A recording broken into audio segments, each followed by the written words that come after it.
ஓம் சாந்தி. எல்லோரும் நலமாக இருக்கீங்களா? ஸோ நேற்று அதிகாலை ஒரு 3 மணி அளவில் ஒரு பெரிய பேருந்து விபத்து நடந்திருக்குது. ஹைதராபாத்திலேருந்து பெங்களூருக்கு போகிற வண்டி. பார்த்திங்கன்னா அந்த வண்டி வெறும் அந்த எலும்பு கொண்டு மட்டும் நிற்கிது, மற்றது ஃபுல்லாக எரிஞ்சிடுச்சு. அது ஒரு AC coach sleeper bus, private bus. So ஜென்ரலாக இந்த மாதிரி எரியுது அப்படின்னா சரி, ஒரு வேளை எலக்ட்ரிக் பஸ்ஸாக இருக்கும் போல இருக்குது. ஏன்னா அந்த மாதிரி சில பஸ்ஸு எரிஞ்சிருக்கு அப்படின்னு நினச்சோம். ஆனால் இது அப்படி இல்லை. இப்படி கூட ஆக்சிடெண்ட் ஆகுமா, வெடிக்கிற அளவுக்கு அப்படின்னு ஆச்சரியப்படுற மாதிரி ஒரு விஷயம் நடந்திருக்குது. என்னென்னா, இப்போ ஏரோப்ளேன் போகும்போது பறவை சிறகுபட்டு வெடிக்கும்னுவாங்க. அது ஆச்சரியமாக இருக்குது.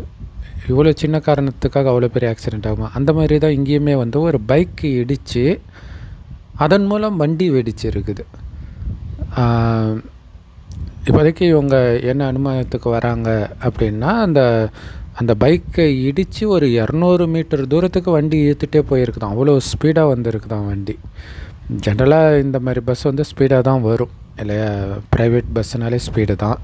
அது இல்லாமல் இது ஸ்டேட் விட்டு ஸ்டேட் போகுது, லாங் டிஸ்டன்ஸ்னும் போது பயங்கர ஸ்பீடாக வரும் நைட் ட்ராவலில்.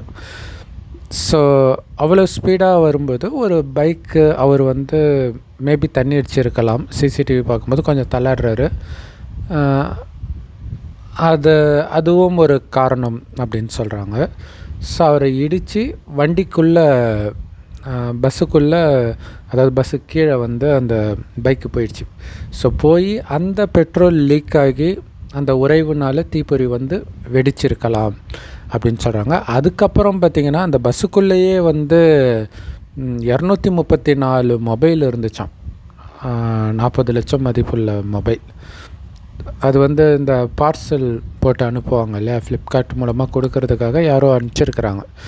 ஸோ அதையெல்லாம் மொத்தமாக வெடித்ததும் இந்த ஃபயர் இந்த அளவுக்கு பயங்கரமானதுக்கு ஒரு முக்கியமான காரணமாக சொல்கிறாங்க. ஆனால் இதில் என்ன ஒரு ஆச்சரியம்னா, அது தப்பிக்கிறதுக்கே வழி இல்லாத மாதிரி வண்டி, ஏசி கோச்சினாலே அப்படி தான் இருக்கும். அது இல்லாமல் அந்த கதவை திறக்கலான்னு பார்த்தா அந்த ஏதோ ஒயரோ ஏதோ ஒன்று அறுத்துக்குச்சு, அதனால் அதை திறக்க முடியலன்றாங்க. ஸோ அப்போ அந்த கண்ணாடியை உடைச்சிருக்கிறாங்க. அது அவ்வளோ சீக்கிரம் உடைக்க முடியாது. யாரோ லேப்டாப் வச்சுலாம் உடச்சிருக்கிறாங்க போல இருக்குது. அதில் ஒரு 22 பேர் தப்பிச்சிருக்கிறாங்க. அதுதான் ரொம்ப ஆச்சரியமாக இருக்குது, பெண்கள் எல்லாமே. ஏன்னா இப்போ ஜென்ரலாக பஸ்ஸில் அவ்வளோ உயரத்துலேருந்து குதிக்கிறதுன்றது சாதாரண விஷயம் கிடையாது இல்லையா? சின்ன பசங்கன்னா மேபி அவங்களுக்குமே அது கஷ்டம்தான், பெரியவங்களுக்கு ரொம்ப ரொம்ப கஷ்டம். லேடிஸ் எல்லாம் கூட குதிச்சிருக்கிறாங்க. பட் உயிர் காப்பாற்றிக்கணுன்றதுக்காக குதிச்சிருப்பாங்கன்னு நினைக்கிறேன். அதில் காலெலாம் ஃப்ராக்சர் ஆகி ஹாஸ்பிட்டல் அட்மிட் ஆகியிருக்கிறாங்க. ஸோ இது இல்லாமல் ஒரு 20 பேர்கிட்ட உள்ளே இறந்துருக்கிறாங்க அப்படின்னு இது வரைக்கும் சொல்லியிருக்கிறாங்க. அதில் டிரைவர் தப்பிச்சிட்டார். டிரைவர் அந்த ஆக்சிடெண்ட் ஆனவுடனே குதிச்சிட்டார் வெளியில். ஸோ அது அவர் அரெஸ்ட் பண்ணியிருக்கிறாங்க. ஏன்னா அவங்களுடைய கடமை பேசஞ்சரை காப்பாற்றணும். அவங்களுக்கு தான் தெரியும் எக்ஸிட் டோர் இருக்குதா, எப்படி உடைக்கணும், அப்படி எதுவுமே அங்கே இல்லைன்றாங்க அந்த வண்டியில்.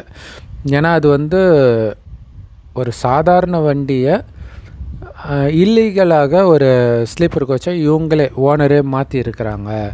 அதனால் அதற்கான வசதி இல்லை அப்படின்னு சொல்கிறாங்க. ஸோ இன்னொன்று, இத்தனை பேர் இறந்ததுக்கு முக்கியமான காரணமாக சொல்கிறது, அதிகாலை 3 மணிக்கு எல்லாருமே நல்லா ஆழ்ந்த தூக்கத்தில் இருப்பாங்க. ஸோ அந்த நேரத்தில் நிறைய பேர் எழுந்திரிக்கும் போது ஆல்ரெடி பற்றி எரியுது. அவங்களுக்கு என்ன நடக்குதுன்னே புரிஞ்சிருக்காது இல்லையா? தூக்க கலக்கத்தில் இருக்கும்போது நம்ம எங்கே இருக்கிறோன்னு கூட தெரியாது, ஆழ்ந்த தூக்கத்தில் இருக்கும்பொழுது. ஸோ அப்போ சுற்றி எரியுறது, கத்துறதெல்லாம் ஏதோ ஒரு கனவான்னு கூட தோணி இருக்கும். ஸோ கருட புராணத்தில் பாவம் செஞ்சவங்களை எண்ணெயில் போட்டு தள்ளுவாங்க அப்படின்னு இருக்கும். முஸ்லீம் வீடியோஸ் கூட நிறையா அந்த மாதிரி வரும். ஒரு கயிறு மேலே நடப்பாங்க, அப்படியே வழிக்கு நிறைய பேர் கீழே ஃபுல்லாக நெருப்பாக இருக்கும், அதில் விழற மாதிரி. ஸோ அந்த மாதிரி ஒரு அனுபவம் ஆகியிருக்கும் பஸ்ஸுக்குள்ளே உயிரோடு எரிஞ்சவங்களுக்கு. இதில் நிறைய விதிமீறல்கள் இருக்குது அப்படின்றாங்க. ஒன்று, இந்த பஸ்ஸே முறையான அனுமதி இல்லாமல் ஸ்லீப்பர் கோச்சாக மாற்றப்பட்டு இருக்குது. டிரைவருமே வெறும் 5வது படித்தவர் 10வது படித்ததாக சொல்லி ஒரு போலியாக லைசன்ஸ் வாங்கியிருக்கிறாங்க. இந்த மாதிரி நிறைய விஷயங்கள். இது ஆக்சிடெண்ட் ஆனதுனால இந்த மாதிரி விஷயம்லாம் தெரியுது. ஸோ எப்படியும் அதே ஓனர் நிறைய பஸ்ஸை இதே மாதிரியே வச்சுருந்துருப்பார். இப்போ அவருக்கு பெரிய பிரச்சனையாக இருக்கும். ஸோ இது இல்லாமல் வண்டியில் இருந்த ஏசியும் வெடித்து இன்னும் நிறைய நெருப்பு பரவுறதுக்கு அது ஒரு முக்கிய காரணமாக இருந்திருக்குது. ஸோ இதில் நடக்கிற மரணம் பல குடும்பத்துடைய வாழ்க்கையே மாற்றிடும் இல்லையா. நல்லா வசதியாக இருக்கிறவங்க பெரும்பாலும் ஏசி கோச் பஸ்ஸில் அவங்க தான் போவாங்க. ஸோ அப்படி போய் இறந்தவர்கள் தான் அந்த வீட்டின் வருமானத்திற்கே காரணமாக இருக்கிறாங்க அப்படின்னா அதுக்கு இழப்பீடு தொகையாக 5 லட்சம் அறிவிச்சிருக்கிறாங்க. ஸோ 5 லட்சம்லாம் ஒரு சிக்கனமாக பண்ணால் 2 வருஷம் ஓட்ட முடியும். கொஞ்சம் வசதியாக இருக்கணும் அப்படின்னு நினச்சா 2 மாதம் கூட தாங்காது. ஸோ அப்போ ஒரு பணக்கார குடும்பமாக வசதியாக இருந்த குடும்பம் டக்குன்னு அவங்களுடைய தலைவிதியே மாறிடும். ஸோ இறந்தவர்களுக்கு அந்த உடலை விட்டு உயிர் பிரிகிற வரைக்கும் தான் பிரச்சனை. ஆனால் அவங்களுடைய குடும்பத்திற்கு வாழ்நாள் முழுவதுமே பெரிய பிரச்சனையாக மாறிடும். குறிப்பாக குழந்தையெல்லாம் இருக்கிறாங்கன்னா ரொம்ப கஷ்டப்படுவாங்க. ஸோ நிறைய ஆக்சிடெண்ட் இரவில் தான் நடக்குது. ஸோ அந்த இரவு பயணம் தேவைதானா? ஏன்னா அவங்க ஒரு நாள் மிச்சப்படுத்தணும் அப்படிங்கிறதுக்காக நிறைய பேர் நைட்டெல்லாம் ட்ராவல் பண்ணிட்டு காலைல அப்படியே ஆஃபீஸ்க்கும் போயிடுவாங்க. ஸோ அதுக்காக போகிறாங்க. பட் ஆனால் இதில் ஆக்சிடெண்ட் அதிகமாகிற நேரம் அப்படிங்கிறதுனால அதை அவாய்ட் பண்ண ட்ரை பண்ணலாம். ஸோ இந்த ஜன்னலை உடச்சிட்டு வெளியில் வந்த அந்த சம்பவத்தை கேள்விப்படும்போது மகாபாரதத்தின் ஒரு சம்பவம் ஞாபகம் வருது. அஸ்வத்தாமன் பாண்டவர்களுடைய வாரிசை எல்லாம் அழித்ததுக்கு அவனுக்கு கொடுக்கப்படுற மிகப்பெரிய தண்டனை என்ன அப்படின்னா, அவன் கடைசி வரைக்கும் இங்கே உடம்பு இல்லாமல் அலைவான் அப்படின்னு இருக்கும். அப்படின்னா என்ன அர்த்தம்? பேயாவே அலைஞ்சிட்டு இருப்பான் அப்படின்னு. இது எதை குறிக்குதுன்னா கடைசி நேரத்தை. ஆல்ரெடி நம்ம கடைசி நேரத்தில் தான் இருக்கிறோம், கலியுகத்துடைய கடைசி நேரம். இப்போ ஒரு பஸ்ஸுக்குள்ளேருந்து நம்மளால் வெளியில் வந்துட முடியும். ஏன் வெளியில் வரணும்னு எதிர்பார்க்குறோம்? ஏன்னா அங்கே ஒரு துக்கம் நடக்குது, ஒரு தாங்க முடியாத வலி இருக்குது. அதனால் அங்கேருந்து தப்பிக்கணும் அப்படின்னு நினைக்கிறோம். இன்னொன்று உறவுகள் இருக்குது, அவங்கள நம்ம தானே பார்த்துக்கணும். ஒருத்தர் பார்த்திங்கன்னா அவருடைய மனைவி குழந்தைங்க எல்லாரையும் அந்த ஜன்னலை உடச்சி அவங்கள தள்ளிட்டு அதுக்கப்புறம் இவரும் குதிச்சிருக்கிறார். ஸோ அப்பயே எவ்வளோ ஒரு பதற்றம், ஒரு பயம் இருந்துக்கிட்டே இருக்கும் இல்லை? மனைவியெல்லாம் அனுப்பிச்சிட்டு நம்ம இறந்துட்டா இந்த மாதிரி ஒரு பயம் இருந்துக்கிட்டே தான் இருக்கும். அந்த ரிஸ்க்கு இருக்குது. ஆனால் இந்த பயம், வலி இதையெல்லாம் விட உடம்பு கிடைக்காம பேயாலையிறது பயங்கர வலியை கொடுக்கும் அப்படிங்கிறது தான் இந்த மகாபாரத சம்பவம் குறிக்குது. ஆனால் இப்போ ஒரு பஸ்ஸில் போகும்போது இந்த மாதிரி ஒரு பிரச்சனை வருது அப்படின்னா நம்ம இதை பண்ணணும் அப்படிங்கிறது நமக்கு தெரியும் இல்லையா? அது முறைப்படி என்ன பண்ணணும்னு தெரியாட்டினா கூட எதையாவது உடச்சிட்டு வெளில வரணும்னு தெரியும். ஆனால் இந்த மாதிரி உடம்பே கிடைக்காம பேயா அலையும் போது அந்த நிலையிலிருந்து தப்பிக்கிறது எப்படி அப்படிங்கிறது தெரியாது யாருக்குமே. அதுதான் ஒரு மிகப்பெரிய தண்டனையாக இருக்குது. ஆனால் அந்த நிலை எல்லோருக்கும் வந்தே தீரும் கடைசியில். ஏன்னா அதுதான் மிகப்பெரிய தண்டனையாக இருக்க போகுது. அதாவது உலகம் அழிகிற நேரத்தில் சுனாமி அது இதுன்ட்டு பூமி ஃபுல்லாக கடலால் மூழ்கப்படும். அந்த நேரம் நம்ம உடலை விட்டு உயிர் வெளியில் வந்தால் கூட உடம்புல இருக்கும்போது இருக்கிற அதே பயம்தான் வெளியில் வந்தாலும் இருக்கும். அப்போ யோசிச்சு பாருங்கள், சுற்றி தண்ணி, கடல் தண்ணி, என்ன பண்ணுறதுனே தெரியாது இல்லை, எங்கே போகிறது எதுவுமே தெரியாது. அது எவ்வளோ பெரிய தண்டனையாக இருக்கும்னு யோசிச்சு பாருங்கள். ஸோ அதற்கு நாம் முன்னேற்பாடாக இருக்கணும். அது என்ன முன்னேற்பாடு அப்படின்னா, இப்போ நம்ம குடும்பம் பஸ்ஸில் மாட்டிக்கிச்சு, அவங்கள காப்பாற்றணும்னு தோணுது. ஆனால் நம்ம உயிர் பிரியும் பொழுது என்ன பண்ண முடியும்? ஏன்னா உங்களால் காப்பாற்றிக்க முடியாது, அதுதான் உண்மை. அப்புறம் மற்றவங்கள காப்பாற்றுறத பற்றி அதாவது மற்றவங்கள பற்றி நீங்கள் யோசிக்கிறதே உங்களுக்கு மிகப்பெரிய பாதகமாக முடிஞ்சிடும் கடைசி நேரத்தில். ஏன்னா மற்றவர்களை பற்றி யோசிக்கிறதுனால தான் பேயாக அலையிறது. ஸோ இந்த மாதிரி ஒரு ஆக்சிடெண்ட்டில் நம்ம மாற்றோம், சின்ன வயசில் இறக்குறாங்க அப்படின்னா அந்த குடும்பத்தை பற்றிய நினைவு அதுதான் அவங்கள பேயாக அலைய வைக்கிறது. ஒருவேளை அவங்களுக்கு எந்த கவலையும் இல்லைன்னு வச்சுக்கோங்களேன், அவங்க நிம்மதியாக போய் டக்குன்னு பிறவி எடுத்துடுவாங்க. ஸோ இந்த பற்று இல்லாமல் இருக்கணும், அது ரொம்ப ரொம்ப முக்கியமானது. காமம், கோபம், பற்று, பேராசை, அகங்காரம் இதுதான் உங்களை பேயாக அலைய விடும். மனுஷன் உயிரோடு இருக்கும்போதே அது பேயாக தான் அலைய விடுது. காமம், கோபம், பற்று, பேராசை, அகங்காரம் எல்லாமே. ஸோ அஸ்வத்தாமன் பேய் அலையிறதுக்கு காரணமே நண்பன் துரியோதனன் மேலே உள்ள பற்று. அதனால் அவன் கொலை பண்ணுறான், அதற்கான தண்டனை பேயாக அலைஞ்சிட்டு இருக்கிறான். அதுக்கு தான் கடவுள் என்ன சொல்கிறாருன்னா, இப்போ கூட இதில் வந்து நிறைய விதிமீறல் நடந்திருக்குது அப்படின்றாங்க. ஸோ ஆக்சிடெண்ட்டு வந்து தவிர்க்க முடியாதது இல்லையா? இது நடக்கணும்னு இருந்தால் அது நடந்து தான் தீரும். அது விதிப்படி நடந்தாலும் சரி, விதிமீறல் இருந்தாலும் சரி, அதை வந்து தடுக்க முடியாது. இது இல்லாமல் எப்படியா இருந்தாலும் நம்ம உயிர் என்றைக்கோ ஒரு நாள் போய் தானே ஆகணும். அப்போ இந்த உடம்பில் உயிர் இருந்தாலும் சரி, அந்த உயிர் வெளியில் வந்தாலும் சரி, அதுக்கு மனம் இருக்கும். உயிரில் ஒரு பகுதி தான் மனம். உயிர் பூர்வமத்தில் நட்சத்திரம் மாதிரி ஜொலிக்கினால்தான் தான் இங்கே போட்டு வைக்கிற பழக்கம் இருக்குது. அதை தான் ஆத்மான்னு சொல்கிறோம். அந்த உயிராகிய ஆத்மாவில் தான் மனம் புத்தியும் இருக்குது. அது வெளியில் வந்தாலும் சிந்திக்க தான் செய்யும். ஆனால் வெளியில் வந்து எதை சிந்திக்குது அல்லது கடைசி நேரத்தில் எதை சிந்திக்குது அப்படிங்கிறத பொறுத்து தான் அதோடைய தலைவிதியை அமையும்.